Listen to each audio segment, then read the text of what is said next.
নবীজি যখন জানাজার উদ্দেশ্যে রওনা হয়েছেন, এমন সময় হযরত ওমর পিছন দিক থেকে হুজুরের জামা টান দিয়ে ধরছেন।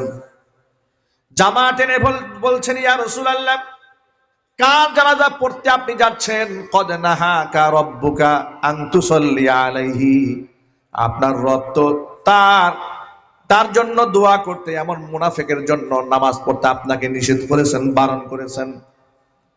নবীজি বললেন, ওমর শোনো, আল্লাহ পাক তো আমাকে নিষেধ করেন নাই, বারণ করেন নাই, বাল খায়্যারানি, বরং আল্লাহ আমার ইখতিয়ার দিয়েছেন।